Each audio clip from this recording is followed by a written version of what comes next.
Force. Army Sergeant Joshua Johnson takes us to K-2 Air Base for a look at Korea's new premier fighter jet. The F-15 has dominated the skies for more than 20 years. Now its success has reached the Korean Peninsula as the ROK Air Force is training their next generation of fighter pilots. The F-15 has dominated the skies for more than 20 years.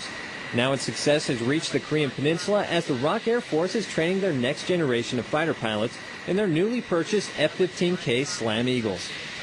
This latest addition to the Korean Air Force is giving them a whole new scope of strategic capabilities. That's why U.S. Air Force Captain Robert French is here at K-2 Air Base training the ROK Air Force pilots on how to fly their newly acquired fighter jets.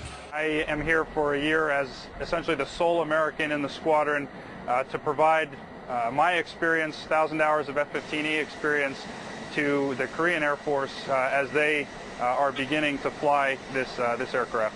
The Koreans that fly the F-15K are already experienced air crew, so really my job here is to provide the experience from the U.S. Air Force, having 20 years of experience flying the F-15Es.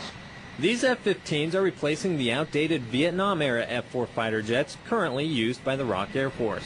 With the latest military technologies, accompanied by a high complement of offensive measures and greater maneuverability, these jets are sure to provide the Korean Air Force an edge in today's modern warfare.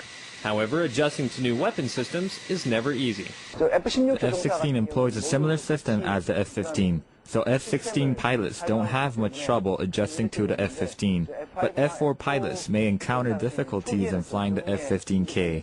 However, most difficulties arise not from technical problems, but from the strategic use of the aircraft, since all squadron members are experienced pilots. The relationship between the U.S. and the ROK Air Force is a highlight of our combined forces cooperation.